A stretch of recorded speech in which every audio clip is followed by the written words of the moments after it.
हाय, आपके साथ मैं हूँ Surabhi Sharma. India TV YouTube channel subscribe करिए, बेल आइकन दबाएं।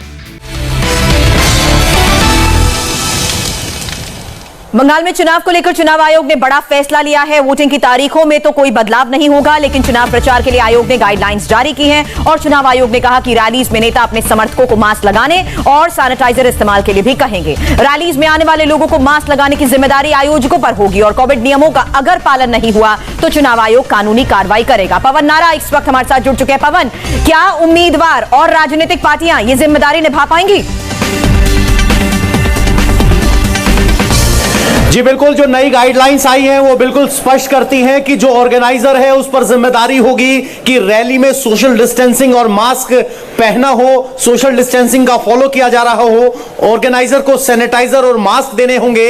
इतना ही नहीं, जो चुनाव के लिए साइलेंट विंडो 48 घंटे की होती है उसको बढ़ाकर 72 घंटे का किया गया है। और रैली में अगर सोशल डिस्टेंसिंग का इस्तेमाल नहीं होता या कहीं की पालन नहीं होता, मास्क का पालन नहीं होता, तो ऑर्गेनाइजर को इसके लिए दोषी माना जाएगा। इतना ही नहीं, स्टार प्रचारकों को कहा गया है कि वो मास्क और सोशल डिस्टेंसिंग का एक उदाहरण पेश करें और इसको लेकर बाकायदा एक लिखित स्टेटमेंट जारी की गई है। कोविड को लेकर पोलिंग स्टेशन पर पहले ही पैरामीटर्स तय थे, लेकिन जिस तरीके से रैलियों में धज्जियां उड़ रही थी उस पर चुनाव आयोग सख्त हुआ है और कहा है कि किसी भी राजनीतिक कार्यक्रम का ऑर्गेनाइजर ही जिम्मेदार होगा अगर वहां कोरोना के गाइडलाइंस का उल्लंघन होता है, और ऑर्गेनाइजर की जिम्मेदारी होगी कि मास्क सैनिटाइजर उपलब्ध करवाया जाए। तो ये सबसे बड़ी बात है। हालांकि अभी चुनाव के जो शेड्यूल है उसमें कोई बदलाव नहीं किया गया है। साइलेंस